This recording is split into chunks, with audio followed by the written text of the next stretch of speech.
Pernah nggak kalian perhatiin ranting pohon yang bercabang-cabang di langit? Bentuk petir waktu hujan badai, di sungai kering ada retakan tanah, bahkan di punggung tangan kita sendiri ada pembuluh darah yang bercabang kemana-mana. Kenapa ada kemiripan? Kok bisa petir di langit, cabang di pohon, dan urat di tangan kompak banget pakai bentuk yang sama? Ini juga kelihatan di salah satu sayuran namanya brokoli romanesco yang warnanya hijau muda terang dan permukaannya penuh kerucut spiral. Coba patahin satu pucuk kecilnya. Bentuknya sama persis kayak seluruh brokolinya. Cuma kayak versi mininya aja. Pernah kepikiran kan? Kok bisa ya? Itu bukan pertanyaan iseng. Itu pertanyaan yang sama persis yang dulu bikin para matematikawan terdiam. Karena pas mereka akhirnya berhasil menjawabnya, ternyata jawaban itu membawa mereka ke kemungkinan bahwa alam semesta dan bahkan hidup kita sendiri dibangun dari satu aturan sederhana yang mengulang dirinya sendiri di setiap skala. Tahun 1890 ada matematikawan Italian namanya Piano. Dia lagi iseng main-main sama satu pertanyaan. Bisa nggak sih satu garis mengisi penuh sebuah kotak sampai nggak ada celah yang tersisa? Mana bisa ya kan? Soalnya garis kan tipis yang nggak punya lebar. Gimana biar dia bisa menutupi seluruh permukaan kotak? Tapi dia ketemu sama triknya. Dia tarik garisnya muter-muter lewat kotak itu. Terus kotaknya dia bagi lagi makin kecil. Garisnya disuruh lewat semua bagian kecil tadi, dibagi lagi, dilewatin lagi. Terus begitu sampai tak terhingga. Pas dihitung, garis tunggal tadi beneran menyentuh tiap titik di dalam kotak. Gak ada satu pojok pun yang terlewatkan. Garis lurus yang harusnya cuma punya panjang itu tiba-tiba udah berubah jadi bidang yang punya luas. Awalnya kira ini cuma iseng. Lalu setahun kemudian, matematikawan David Hilbert, dia main game ini juga. Dia bikin versinya sendiri. Dan hasilnya sama persis kayak punya Piano. Garisnya mengisi penuh kotak lagi. Dan para matematikawan itu kan seneng banget ya. Soalnya dari dulu semua orang tuh yakin banget garis itu satu dimensi. Sekarang dia jadi bidang. Bidang itu kan dua dimensi. Artinya tembok pemisah yang selama ini kita percaya kalau antar dimensi itu terpisah ternyata nggak sekokoh itu. Terus tahun 1904 giliran orang Swedia namanya Hells von Koch. Dengan penemuannya kalian juga bisa coba sendiri di atas kertas. Ambil satu garis lurus lalu bagi jadi 3 bagian yang sama panjang. Bagian tengahnya ganti sama tonjolan segitiga kecil kayak puncak gunung mungil. Jadi sekarang garis lurus tadi udah ada gunungnya. Nah aturan itu bagi 3 terus, tonjolin tengahnya. Kalian ulangi lagi ke tiap potongan kecil yang baru. Lagi dan lagi sampai tak terhingga. Hasil akhirnya kalau dilihat dari jauh bentuknya kayak pinggiran kepingan salju. Kalau di zoom ke sudut manapun muncul kepingan salju yang lebih kecil lagi. Zoom lagi, muncul lagi. Selamanya. Sekecil apapun kalian lihat bentuknya itu-itu lagi. Yang buat para matematikawan ini bingung adalah garis kepingan salju ini sebenarnya dimensi berapa. Dia jelas udah lebih dari satu garis lurus biasa, soalnya dia makin di zoom makin banyak lekukannya sampai panjangnya itu tak terhingga. Tapi di sisi lain dia juga nggak pernah beneran mengisi penuh sebuah bidang kayak garisnya Piano tadi. Jadi dia ini apa? Garis bukan, bidang juga bukan. Dia nyangkut di tengah-tengah. Pas dihitung beneran, jawabannya keluar 1,26. Selama ribuan tahun manusia menghitung, dimensi itu selalu angka bulat. Ini garis ini dikasih label 1, ini bidang dikasih label 2. Nggak ada yang namanya dimensi 1,5. Tapi kepingan salju ini dimensiku 1,26. Kok bisa? Biar kebayang gini cara mikirnya. Anggap aja dimensi itu bukan label, tapi ukuran seberapa penuh sesuatu mengisi ruang di sekitarnya. Garis lurus polos itu tipis, ngisinya dikit, makanya dimensinya pas di angka 1. Kamu cuma bisa maju, mundur, plus kiri kanan, 2 arah. Tapi pas ketemu kepingan saljunya Koch, makin lama makin rapat, melipat kemana-mana, dia mulai menjadi bidang. Nah, lekukan kepingan salju Koch ini pas di titik yang bikin dia udah lewat dari sekedar garis, tapi belum sampai jadi bidang. Posisinya ya di situ, 1,26. Dia nyangkut permanen di antara dua dunia. Yang akhirnya berhasil mecahin gimana cara ngitung angka ini namanya Felix. Sekitar tahun 1918, dia mikir ulang dari nol sebenarnya kata dimensi itu artinya apa. Ambil garis lurus, perkecil jadi separuh ukurannya. Berapa potongan separuh yang kamu butuhkan buat balikin dia jadi garis utuh tadi? 2 ya kan? Nah sekarang ambil persegi, perkecil sisinya jadi separuh. Berapa kotak kecil yang kamu butuhkan untuk nutupi persegi tadi? 4. Terakhir kubus, perkecil sisinya jadi separuh. Ada berapa kubus kecil?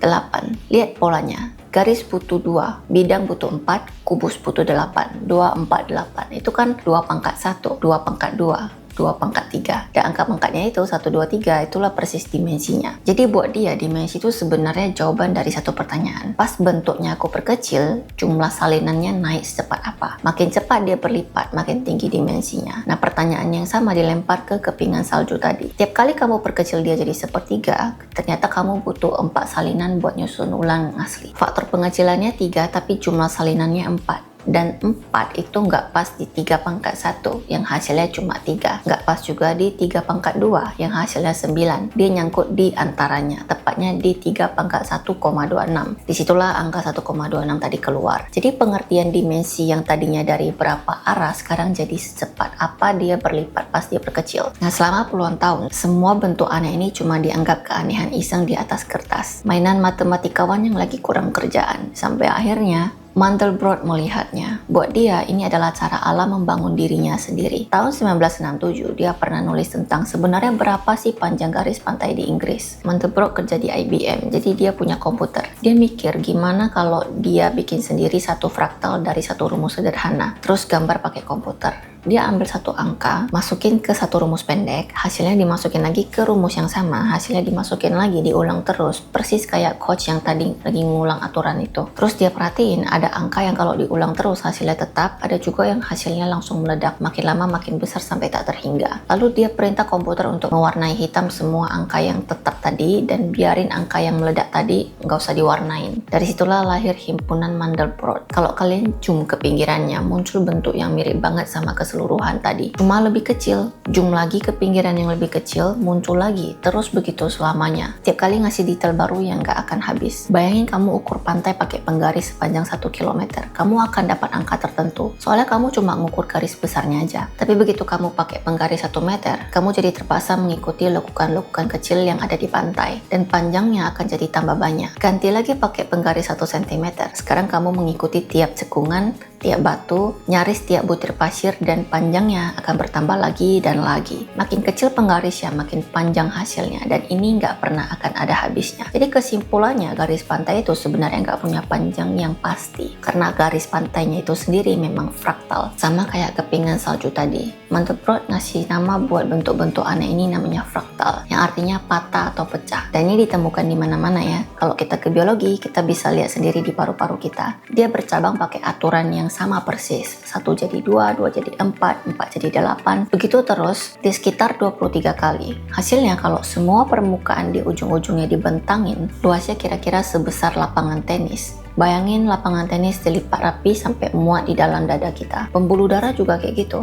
Bercabang berlapis-lapis sampai kalau disambung semuanya total panjangnya itu lebih dari 100.000 km. Cukup buat mengelilingi bumi 2 kali lebih. Dan itu semua terlipat di dalam satu tubuh. Bahkan sel-sel saraf di otak, cabang-cabangnya juga mengikuti pola yang sama. Ke geologi, kosmologi, ke hal-hal yang jauh lebih kecil dan lebih besar dari tubuh kita juga sama polanya. Sungai kalau dilihat dari atas bercabang, persis kayak fraktal. Bentuk gunung sama gumpalan awal juga kebentuk dari aturan yang sama. Yang kecil mirip sama yang besar. Bahkan sebaran galaksi di alam semesta kalau dilihat dalam skala raksasa juga mirip banget sama fraktal. Dari matematika, biologi, geologi, kosmologi, 4 bidang ilmu yang ngurusin hal yang berbeda, tapi ujung-ujungnya semua menunjuk ke hal yang sama persis. Kenapa sih pola yang sama persis ini bisa muncul di mana-mana? Semua fraktal tadi dari kepingan salju sampai paru-paru namanya self-similarity atau keserupaan diri. Yang artinya bentuk paling dasar dari kenyataan ini adalah satu pola yang ngulang dirinya terus-menerus di tiap skala, atau bagian kecil bentuknya sama kayak keseluruhan. Itu artinya tiap bagian kecil sebenarnya udah nyimpan resep dari keseluruhannya. Kita nggak perlu ngelihat seluruh pohon buat tahu aturan yang bikin dia tumbuh. Kita cukup lihat satu cabangnya aja, dan aturan itu udah ada lengkap di situ. Coba kita lihat apa yang udah ditulis orang-orang sejak ribuan tahun lalu sebelum matematika punya alat buat menghitung semua ini. Di Buddhisme ada gambaran namanya jaring indera. Sebuah jaring tak terhingga, dan di setiap simpulnya tergantung satu permata. Setiap permata memantulkan seluruh permata lain, dan di dalam pantulan itu ada pantulannya lagi, tak terhingga ke dalam. Tiap bagian memuat keseluruhan. Itu definisi self-similarity. Udah ditemukan sejak lama. Di tradisi hermetik kuno, ada kalimat yang di atas seperti yang di bawah. Pola yang sama berulang di setiap tingkat realitas. Di Taoisme ada Tao melahirkan satu, satu melahirkan dua, dua melahirkan tiga. Satu pola dasar yang terus melipat dan menggandakan diri sampai melahirkan 10.000 hal. Dan di Upanishad ada kalimat engkau adalah itu, yang menyatakan bahwa diri kecil ini pada hakikatnya identik dengan kesadaran semesta yang utuh. Mereka tahu dari mana orang-orang ini sampai ke kesimpulan yang sama persis dengan matematikawan yang menemukan semua semua ini. Tanpa teleskop, mereka cuma duduk mengamati kenyataan dalam-dalam sampai ke dasarnya. Jadi pas sains modern sama kebijaksanaan kuno ketemu di titik yang sama, mereka itu lagi menggambar struktur yang sama persis dari arah yang berbeda. Contoh panjang garis pantai tadi, itulah gambaran paling jujur soal realitas. Garis pantai itu nggak punya panjang yang pasti, dia tergantung seberapa dekat kita melihatnya. Mau sedalam apapun jawabannya tetap sama. Dan soal skala, coba ingat balik tubuh kita. Paru-paru yang luasnya selapangan tenis, pembuluh darah yang panjangnya 2,5 kali keliling bumi, semua itu dijajalin ke dalam satu tubuh yang mungil ini. Gimana caranya bisa muat? Yaitu tadi, itu kekuatannya satu pola sederhana yang mengulang dirinya terus. Semesta nggak selalu bekerja dengan menambah ruang. Kadang semesta bekerja dengan melipat ke dalamnya. Mungkin pertumbuhan batin juga begitu. Kita kira hidup berubah kalau dunia luar kita membesar. Rumah kita lebih besar, uang lebih banyak, nama lebih besar, panggung lebih besar. Gimana kalau kita juga melipat semuanya kembali ke dalam? Satu garis bisa mengisi bidang,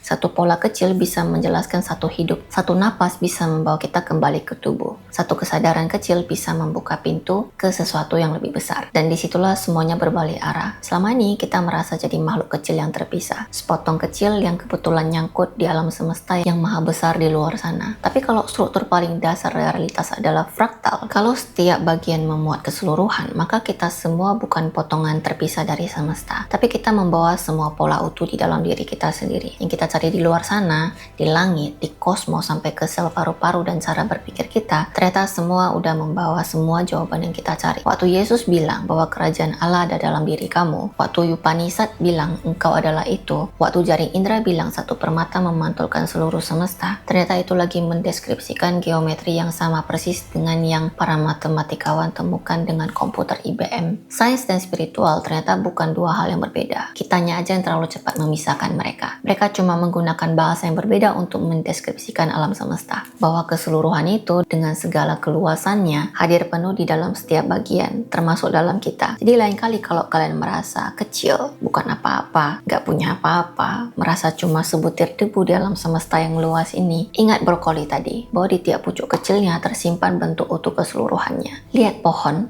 awan, sungai, paru-paru dalam gambaran anatomi atau bahkan pola yang terus berulang dalam hidup kita sendiri. Mungkin hidup juga lagi menunjukkan bentuknya lewat kita. Dari satu lonjakan emosi kecil, dari satu kata yang keluar dari mulut orang lain, dan dari cara kita menjalani satu hal sepele hari ini, di situ sebenarnya udah kelihatan bentuk utuh keseluruhan kehidupan. Soalnya cara kita menjalani yang paling kecil itu pola yang sama persis untuk menjalani yang besar. Sama kayak satu cabang udah menyimpan bentuk seluruh pohon. Satu momen kecil hari ini udah menyimpan seluruh bentuk hidup kita. Jadi kita ini sebenarnya cuma sepotong kecil atau keseluruhan yang lagi melihat dirinya lewat satu titik kecil. Apapun jawabannya, bentuk apa ya yang lagi menggambarkan dirinya lewat hidup kita?